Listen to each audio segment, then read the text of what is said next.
증권계의 챗 GPT.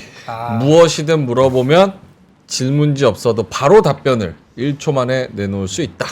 질문지는 필요 없다. 이렇게 말씀을 하시는 인공지능입니다. AI 시대의 참 AI. 우리 심층 인터뷰 대신증권 이경민 부장님 모시겠습니다. 어서 오세요. 예, 안녕하십니까. 네, 안녕하십니까.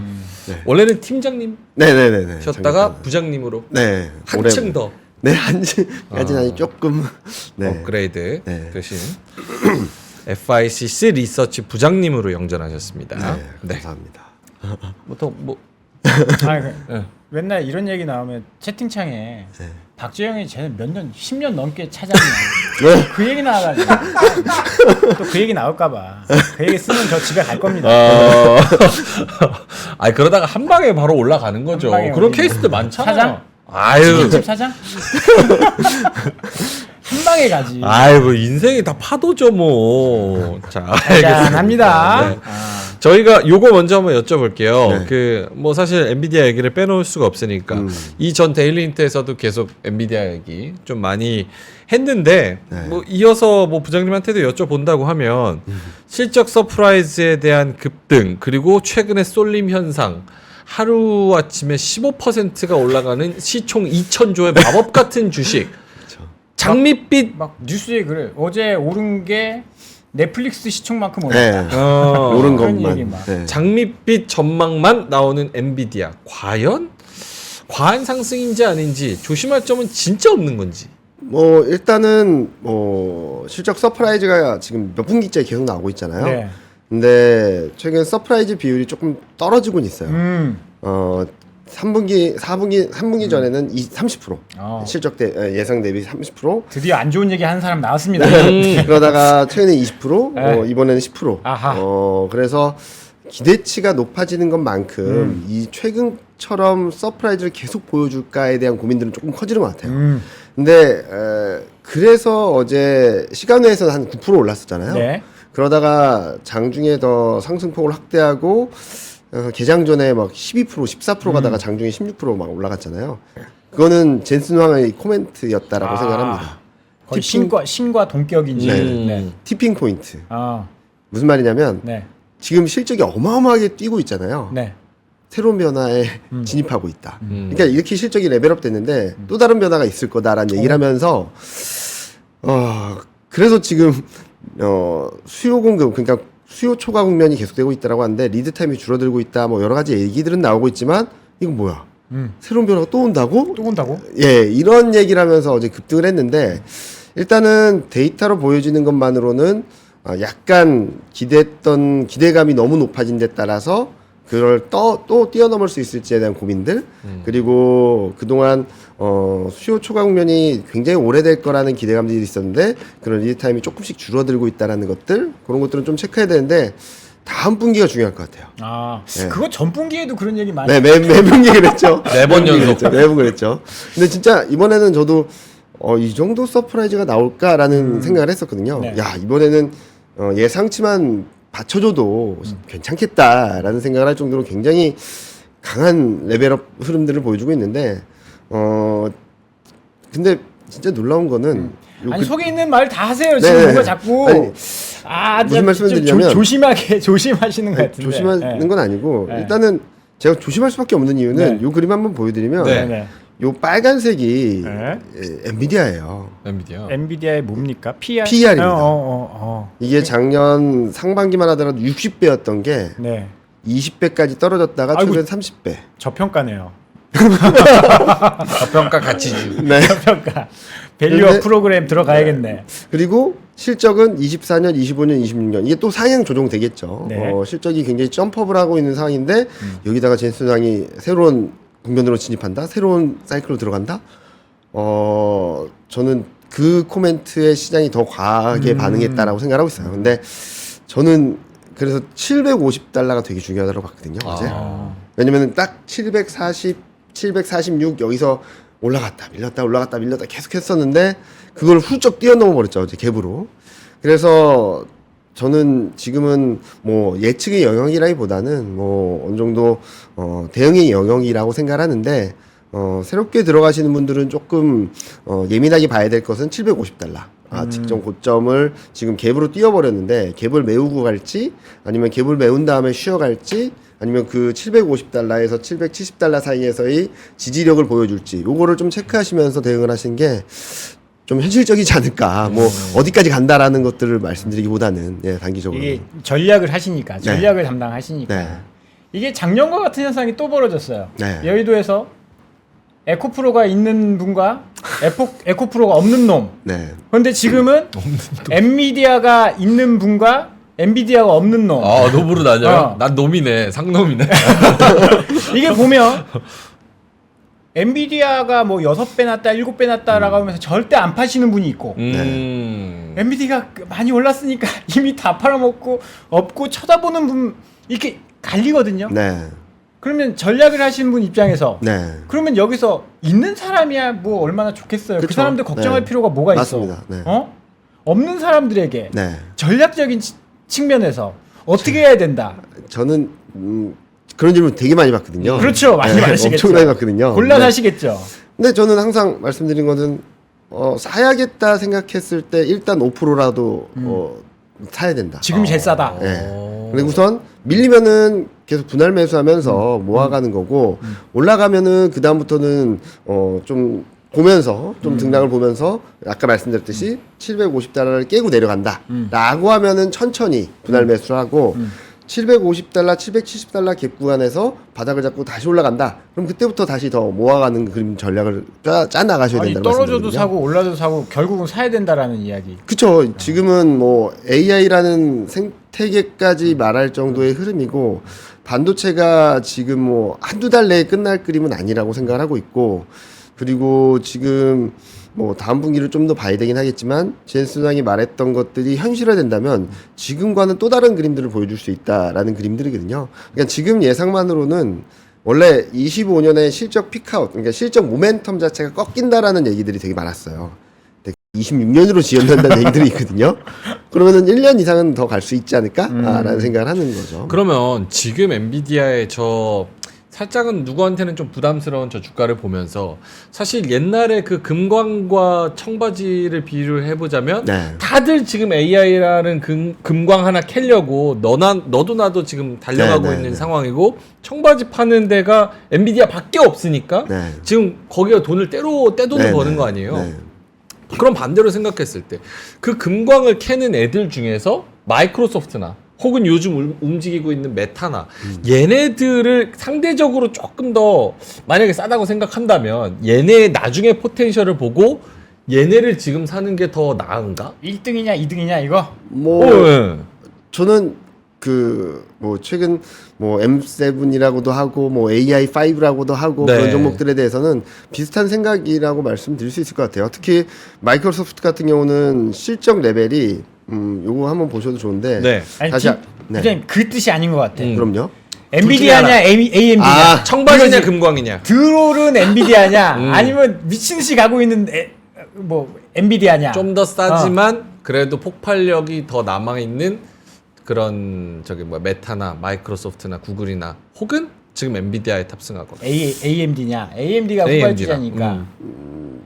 저는 AMD. 네. AMD 정답이 나왔습니다, 여러분. 아니, 정답은 아니죠. 나왔습니다. 정답은 아니죠. 찍혔네. 지금 잡혀 절대가 찍혔습니다. 아닌데. AMD도 어제 10% 올랐어. 그거 그래프 한번 보여주신다면요. 그러니까 지금 보면은 요 그림 보시면은 밑에 AMD 지금 밸류는 비싼 것처럼 보여요. 40배. 네, AMD가 요 엔비디아보다 비싸네요. 네, AMD. 왜냐면은 얘는 아직 실적이 제대로 올라오진 않고 있어요. 근데 요 그림이 아까 보셨던 엔비디아의 22년, 23년하고 조금 비슷하지 않나? 굉장히 높았을 때. 그러니까 막 폭발적으로 실적이 증가하기 직전. 직전의 그림이 아닐까라는 생각을 해서 저는 그런 것들을 말씀을 드린 거고. 근데 실적 안정성 측면에서는 뭐니 해도 마이크로소프트입니다. 마이크로소프트. 마소. 여기가 나은 것 같아. 네, 보면은 지금 보시면은 요 회색 바 차트가 마이크로소프트거든요. 아, 회색. 예, 쭉 그냥 쭉 올라갑니다. 쭉. 근데 최근은 힘들어하는 애플은 지금 플랫했다가 살짝 올라가는 정도고 모멘텀 자체가 그렇게 강하진 않는 상황이고.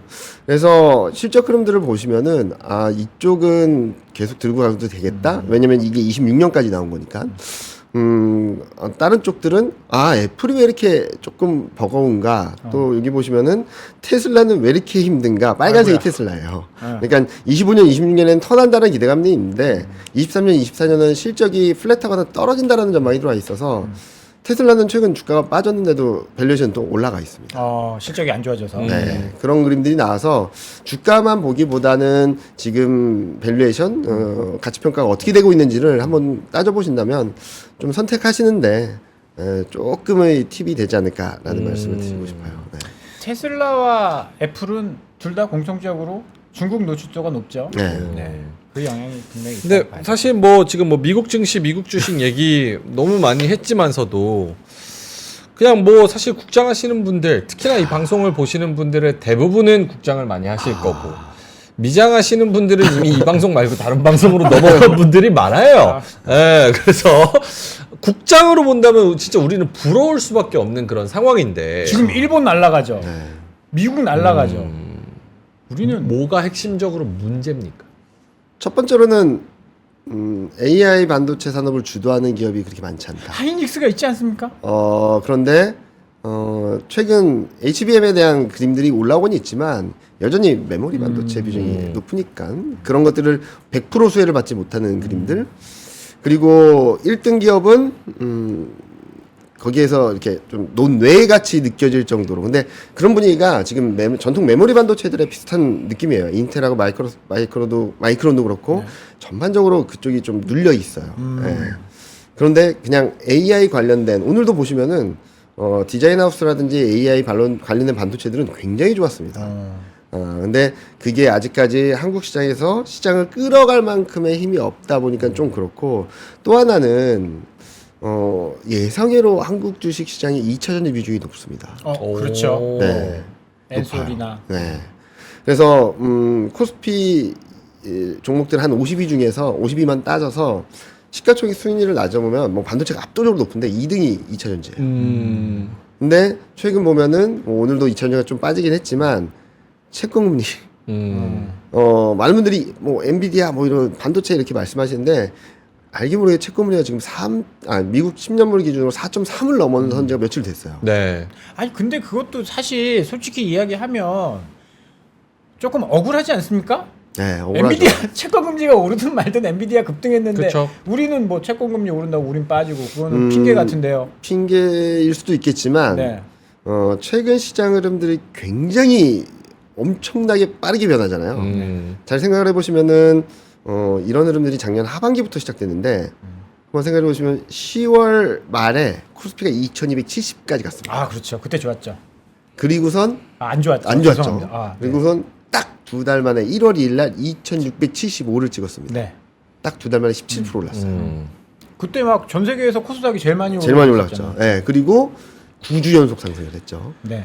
그리고 와 2700 갈 것 같아 했더니 갑자기 꺾이기 시작하더니 2430으로 갔어요. 한 달 내내 빠졌죠. 1월. 네, 3주 연속. 네.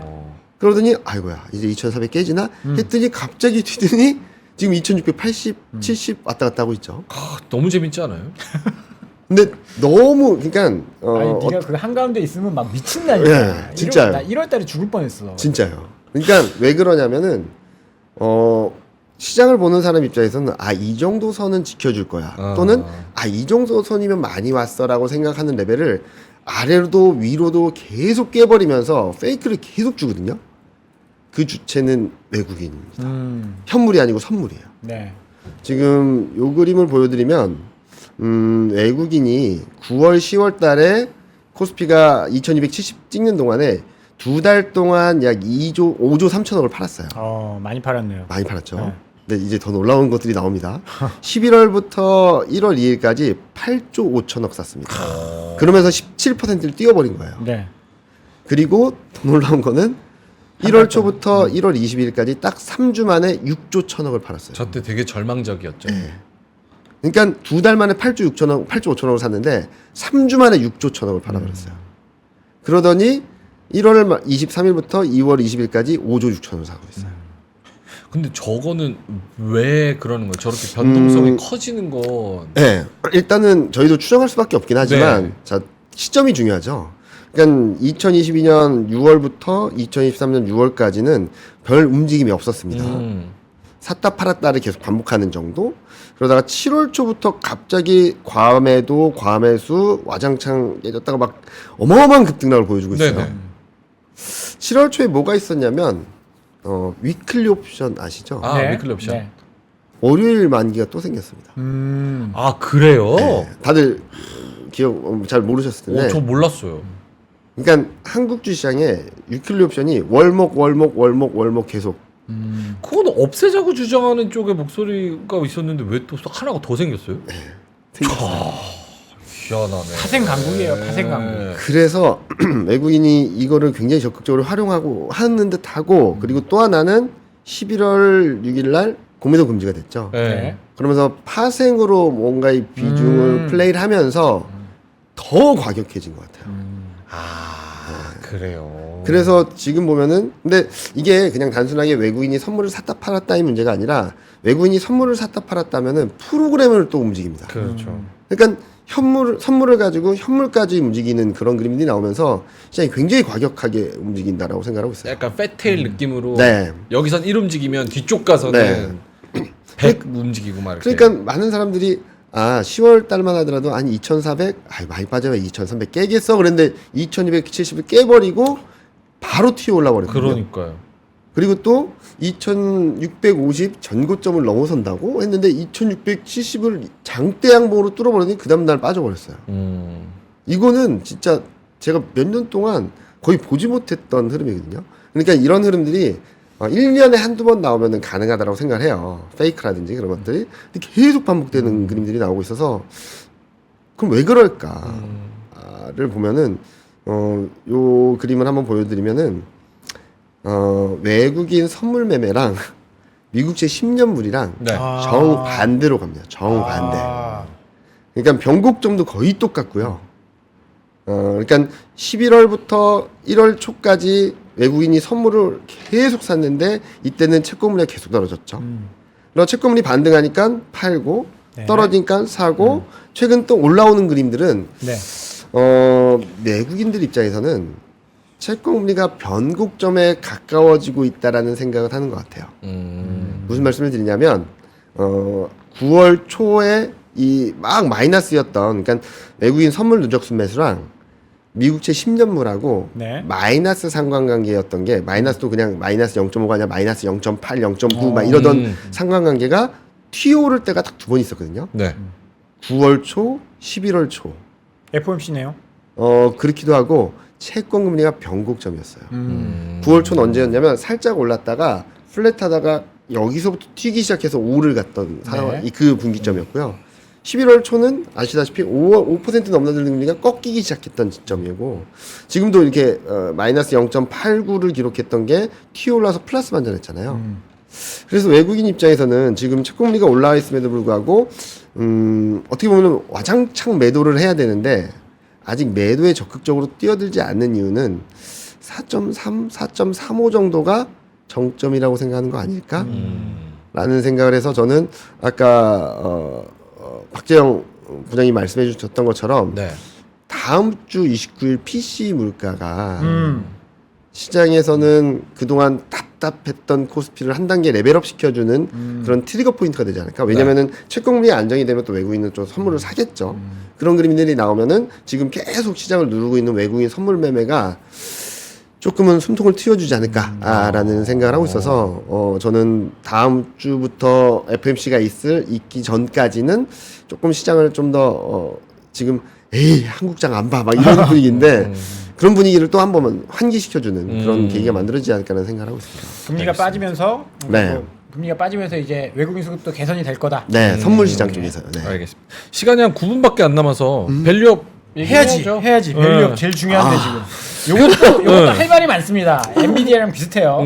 우리 부장님 표정만 보면 네. 월요일 날 밸류업 기대가 엄청 많이 되는데 엄청 많이 된다고요? 네, 엄청 기대하시는 거 아니에요?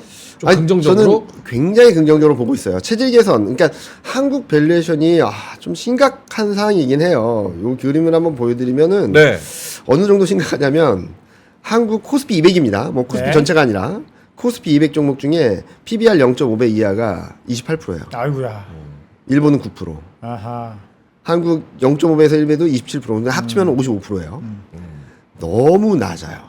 근데 너무 많은 분들이 싸다라는 논리만으로 올라갈 거야라는 기대를 하시는 것 같아서 저는 그건 아니다. 싼 이유가 있다. 싼 데는 다 이유가 있죠. 이게 뭐예요? 돈을 못 벌거나 적자가 계속 나서 자산 가치에 대한 평가를 못 받거나 이런 애들은 진짜 문제가 있는 거겠죠. 근데 반면에 어떤 제도 개선이라든지 인센티브가 들어오게 된다면 뭔가 액션 플랜을 할 수 있는 기업들을 봐야 되는 거죠. 근데 무슨 말씀을 드리냐면 싸다라고 좋은 게 아니라 싼데 좀 나아질 수 있을 만한 주주 재고, 주주 환원 정책들을 강화할 수 있을 만한 기업을 찾아야 되는 거지 싸다라고 좋은 건 아니라는 거예요. 예. 그래서 지금 바라봐야 될 건 뭐냐면은 자, 요거 하나만 보여드릴게요. 바라봐야 될 거는 싸면서도 PBR 1배 미만이면서도 주주가치 재고를 할 수 있는 기업들을 봐야 되는 거예요. 아, 그게 중요하죠. 네. 근데 여기 보시면은 전반적으로 금융, 그쵸? 금융, 네. 지주, 그리고 자동차, 뭐 LG전자도 들어있고 뭐 그렇긴 한데 여러분들이 한때 반짝반짝했던 그리고 최근 이상의 튀는 유틸리티나 소모유통은 거의 없어요. 실적 때문에 그런가요? 실적 때문에도 그렇고 얼만큼 주주 친화 정책을 제고할 수 있을지에 대해서 퀘스천 마크를 갖고 있는 거죠. 그러니까 돈이 없기 때문에. 네. ROE가 낮아서. 네, ROE가 낮은 기업들은 그 이유가 있다라는 것들을 좀 말씀을 드리는 부분이고 요 그림 보시면 좀 확실하게 아실 것 같아요. 보시면은 이게 코스피고요. 코스피보다 PBR이 낮으면서 ROE가 높은 1등이 자동차입니다. 아, 역시 현대차 기아입니다. 네. 그러니까 외국인이 정신없이 사죠. 네. 뭔가 쟤네는 할 수 있어. 거기다가 자동차 같은 경우는 이제 조자 공장 완공되면 거기서 아이오닉 7 만들어내고 전기차 비중 늘어나고 결국에는 IRA 법안 수혜를 받을 수 있다라는 것들이 하반기에 또 대기하고 있기 때문에 저는 자동차는 뭐 쉬어간다 하더라도 또 올라간다라고 생각하고 있고요. 그리고 많이들 최근 주목받았던 유틸리티는 여기 내려와 있습니다. ROE가 너무 낮고요. 네. 소모유통도 ROE가 너무 낮죠. 네. 이런 것들을 좀 옥석가리가 필요하다라는 말씀을 드립니다. 근데 ROE가 만약에 높다고 하더라도 내가 만약에 오너인데 그렇지. 주가 올라가는가 봐. 올라가서 뭐 하냐고 세금만 더 많이 내고. 이거 상속할 때 안 좋고. 그런 맞아요. 오너가 일단 인상 찌푸리면 네. 밑에 있는 직원들은 말도 못 꺼내 사실은. 그래서 약간 요거를 가버넌스 자체, 체질 네. 자체, ROE는 저거 기본적인 거고. 그렇죠. 그건 기본이죠. 체질과 법과 진짜 기업이 그거를 정부가 푸시하는 거 말고 그냥 진짜 뭐 강제적으로 법을 바꾸던지 뭐 이런 식으로 해서 가버넌스 자체를 좀 바꿔야 되는 게 무조건적으로 좀 따라와야 맞습니다. 되지 않나. 네, 맞아요. 좀 강력하게 그 부장님 당장- 입으로 말씀해 주세요. 저는 영향력이 없어서. 아니, 근데 당장 바꿀 수는 없죠. 뭐, 그거를 우리가 뭐, 갑자기 해체하라 뭐 그럴 수는 없는 거고. 일단은 이번 프로그램에서 중요한 거는, 세법 개정에 대한 부분들, 그런 것들이 좀 더 디테일하게 나와야 될 것 같아요. 네네. 그래야지 시장이 어느 정도 기대치를 충족시켜 줄 수 있다고 생각하고 있고, 또 하나는 약간의 강제성, 그런 것들이 좀 필요하다고 생각하고 있어요. 일본이 성공했던 것 중에 하나는 네임 앤 쉐임 전략을 썼던 것 같아요. 그러니까 계획을 제출한 기업들도 리스트업 해주지만 제출 안 한 기업들도 리스트업 했어요. 아, 얘들은 주가에 별로 관심이 없는 애들이야. 네. 그게 주홍글씨. 필요해요. 네. 그거 전문인데.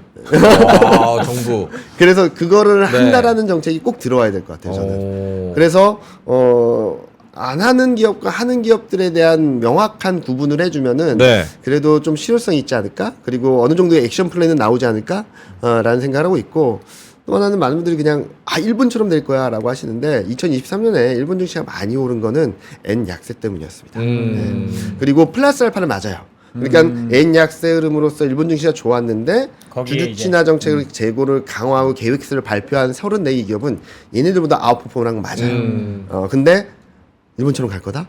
그거는 조금 펀더멘탈이나 기업 환경, 주가 흐름들은 조금 매크로 환경에 좀 더 맞춰져 있으니까 막연하게 30% 오를 거야라는 기대보다는 그보다는 좀 더 아웃퍼폼할 수 있는 종목들을 찾아보자. 실적도 괜찮고 그리고 주주 친화 정책을 좀 더 강화할 수 있는 기업들을 찾아보자라는 차원에서 접근하시는 게 맞지 않을까. 다만 지금 기대감이 좀 많이 높아져 있어서 밸류업에 대해서. 네, 밸류업에 대해서 주가가 뭐 이런 사람도 있잖아요 지금 막 월요일날 난리 날 거라고 정책 발표하면 이거 난리 난다 막 이렇게 지금 이렇게 들떠 있는 사람들이 많아요. 참 모두 아는 호재는 호재가 아니다라는 말도 있습니다. 아. 네, 그래서 아까 그러니까 엔비디아는 기대했던 거를 뛰어넘으니까 주가가 폭발한 거잖아요. 자 그러면은 이번에도 밸류 프로그램도 기대했던 것들을 뛰어넘는 뭔가가 있어야 될 것 같아요. 그래서 저는 최근 뉴스에도 다 나오고 있어요. 네, 뭐 한다, 네, 뭐 한다, 뭐 한다, 뭐 한다. 그거를 한번 리스트업 하셔가지고 네.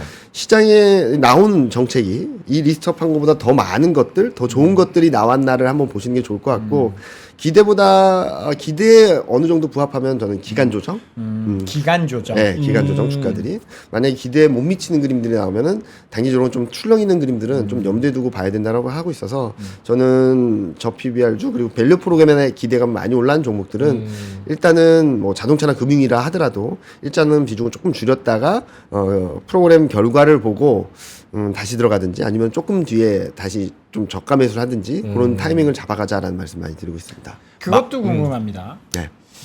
뭐 사실 뭐 저는 이제 저 PBR주에 전혀 관심이 없는 사람이라서 네네. 아예 쳐다보지도 않는데 네네.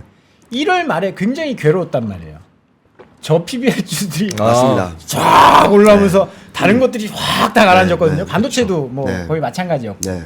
그러면 예를 들어서 월요일날 저 PBR주에 뭔가 정책이 딱 나온다라고 했을 네. 때 저 PBR주가 지금처럼 모든 지수를 끌어올려 갈 것이냐 네. 아니면 좀 맞지 않는 게 뭐 예상보다 좀 저조해서 떨어진다라고 했을 때 다 같이 확 끌어내릴 것이냐 거기에 대해서는 어떻게 또 보십니까? 이걸 시장을 다 끌고 올라가거나 내려갈 거라고 보시는 조금은 흔들릴 수밖에 없겠죠 지수 자체가. 네. 그런데 저는 대안이 될 수 있는 게 아까 말씀드렸듯이 채권물의 4.3, 4.32에서 꺾여 내려오게 되면 뭐가 주목받을까? 성장주. 또 하나는 이제 3월 1일 날 발표되는 수출이 괜찮을 것 같거든요. 특히 반도체나 몇몇 섹터들은 수출주하고 성장주가 그 자리에 매김을 하면서 좀 끌어올려주지 않을까라는 생각을 하거든요. 거꾸로 말씀드리면 솔직히 1월 저점 대비 반등을 하는 과정에서 저 PBR 주들이 한 60% 이상 끌어올렸어요. 기여도를 보면 60%가 넘어요. 근데 저는 얘가 조정받으면 시장이 얘가 조정받고 수출주 성장주가 팍 튄다 그래서 날아가지는 않을 것 같은데 그래도 지수의 하반 경직성을 높여주고 며칠 지나면서는 좀 끌어올리는 그림이 나올 수 있다라고 생각하고 있어서 저는 지금은 이번에는 수출주하고 성장주가 좀 바톤 터치를 하면서 코스피 3월 중순까지는 2,750까지는 열어줄 수 있겠다라는 생각을 하고 있습니다. 네. 만약에 월요일에 밸류업이 좀 시원찮고 네. 그렇다면 사실 제일 기다리던 거 두 개가 뚜껑이 열린 거잖아요. 엔비디아 하나, 네. 밸류업 하나. 네. 근데 밸류업까지 뚜껑 열었는데 그건 좀 그러면 엔비디아의 승이지. 엔비디아 쪽으로 또 쏠리고 싶은 마음이 있을 그쵸. 텐데 네. 근데 지금 우리나라 하이닉스 플러스 다른 흡프스프 한미반도체 등등 걔네들의 지금 밸류에이션을 보자면 엔비디아의 PER보다 분명히 비싼 게 현실이기 때문에 비싸요. 30배 넘어요. 그런 거 보면 여기다가 그렇다고 또 뛰어들자니 좀 애매하고 그러면 AI 반도체 하드웨어 이쪽 빼고 밸류업도 빼고 다음 타자는 혹시 후보로 생각하시는 분이 있습니까? 이거 말하면은 좀 그럴 수도 있는데 그러면 이렇게 업종 아니 저는 정도? 업종으로 2차전지 생각하고 있어요. 초성으로 말씀하셔도 돼요. 2차 전지. 네, 2차 2차 전지.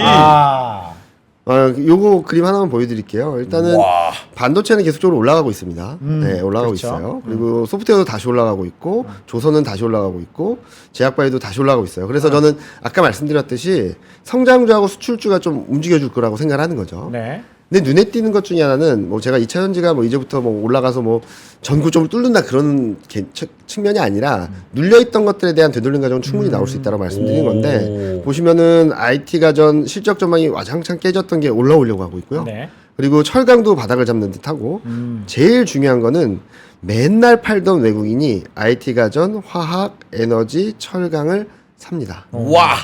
네, 최근에 왜- 알게 왜죠? 모르게. 알게 모르게 싸다라는 생각을 하는 것 같아요. 그리고 싸죠. 반대로 여기 보시면은 은행, 증권 그리고 여기 보시면 소매유통 외국인이 조금 팔려고 하고 있어요.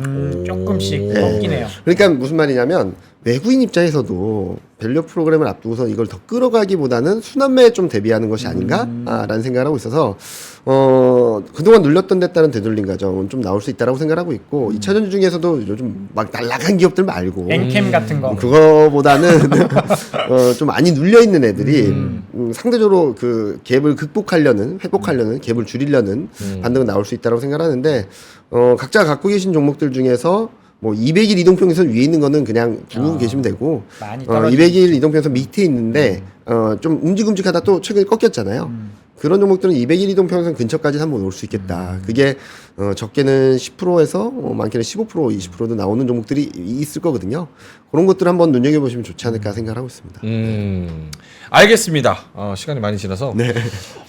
우리 이경민 부장님 진짜 시원시원하시고 너무 설명도 듣기 쉽게 잘 설명을 해주시고 너무 좋습니다. 2차 전지 의외의 대답이. 2차 전지. 근데 약간 저 공감하는 게 전 2차 전지 워낙 또 반대편에 서 있잖아요. 다들 아시다시피. 근데도 솔깃 하는 거 보니까 확실히 좀 투심이 돌아설 때가 되지 않았나? 아무도 안 쳐다볼 때가 기회일 수가 있어요. 아무도 안 쳐다볼 때. 참고로 오늘 제가- 아까 말씀하셨던 2차 전지 종목 작년 상반기에 엄청 욕 먹었습니다. 엔캠? 예, 얘도 2차 전지야? 얘는 뭐지? 지금 최고의 종목인데요. 그러니까요. 작년 상반기에 얘는 뭐야? 이런 네, 네. 분위기였고 작년 하반기에는 에휴 버려야지라는 생각을 했었을 거예요. 왜냐면 5, 6만 원대 그냥 박스권 등락 보이다가 4만 원대까지 갔었거든요.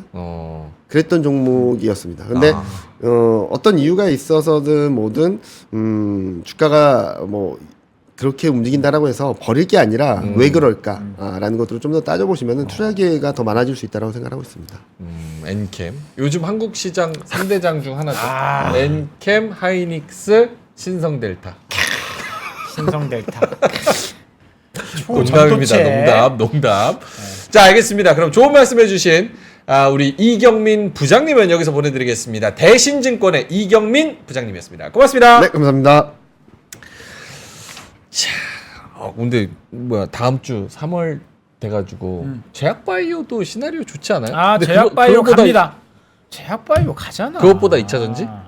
둘 중에 하나. 나는 무조건 제약바이오. 난 제약바이오. 저는 2차 전지. 나는 반도체 바이오. 반도체 바이오입니다. 반도체 바이오. 오케이, 알겠습니다. 이렇게 좀 다음 타자를 찾으려는 이런 생각과 움직임들도 시장에서 지금 센티가 어떻구나 이런 거를 좀 캐치하시는데 그럼요. 도움이 좀 되지 않을까라는 생각이 좀 듭니다. 자, 여러분 금요일까지 고생 너무 많으셨고요. 토요일은 푹 쉬시면서 잠도 푹 주무시고 맛있는 거 많이 드시고요. 월요일 날 꼭 살아남으셔서 웃는 얼굴로 수익 많이 내셔서 뵙기를 바라겠습니다. 월요일 6시 반에 뵙겠습니다. 오늘도 함께해 주셔서 진심으로 고맙습니다. 감사합니다. 장 시작 전부터 종료까지 쏟아지는 수많은 뉴스와 정보들. 이 중에서 어떤 것이 투자에 정말 도움이 되는 정보일까요? 3프로의 증시 셔터맨 박근영 마스터가 직접 정보를 선별하고 투자의 힌트를 드립니다. 시간도 아끼고 투자 아이디어도 얻는 시간, 박근영 부장의 마켓 힌트와 함께 하세요. 자세한 사항은 3프로 TV 앱과 홈페이지를 확인하세요.